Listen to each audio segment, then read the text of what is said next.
Guys, ഊട്ടിയോ മൂന്നാറോ അല്ല, ഇത് നമ്മുടെ നെല്ലിയാമ്പതിയാണ്. മാട്ടുമല വ്യൂ പോയിന്റിലോട്ടാണ് ഇന്നത്തെ യാത്ര. ഇതുവരെ ട്രിപ്പ് പോയതിൽ ഏറ്റവും കൂടുതൽ കോട കിട്ടിയത് ഇവിടെയാണ്. ഇനിയുള്ള യാത്ര അവരുടെ ഈ ട്രക്കിംഗ് ജീപ്പിലാണ്.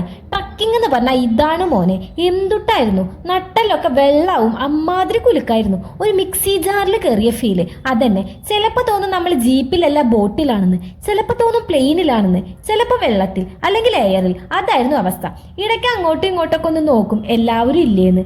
രണ്ട് കൈയൊന്നും പോരാന്ന് തോന്നിയ നിമിഷങ്ങളായിരുന്നു അത്. അവിടെ പോയി തിരിച്ചു വരുന്നവരുടെ സന്തോഷത്തിൽ പങ്കുചേരണമെന്നുണ്ടായിരുന്നെങ്കിലും വണ്ടിമെന്ന് പിടുത്തം വിട്ടാൽ പിന്നെ നരസിംഹത്തിൽ ലാലേട്ടന്റെ ഇൻട്രോ ബീജം ഇട്ട് വെള്ളത്തിൽ നിന്ന് പൊന്തേണ്ടി വരും. അതുകൊണ്ട് അതിന് തുനിഞ്ഞില്ല. Best trekking experience ever. At last ഞങ്ങൾ അവിടെ എത്തി. ഫുള്ള് കോട. എൻ്റെ പൊന്നെ, ഈ കോട കാണാനാണോ അവിടെ നീ കുത്തിക്കുലുങ്ങി വന്നേന്ന് ഓർത്തപ്പോൾ ചെറിയൊരു വിഷമം. കുറച്ച് കഴിഞ്ഞപ്പോൾ ദാണ്ട്രെ പയ്യെ കോട മാഞ്ഞ് വ്യൂ തെളിഞ്ഞു തുടങ്ങി. അപ്പം മനസ്സിലൊരു കുളിരായിരുന്നു.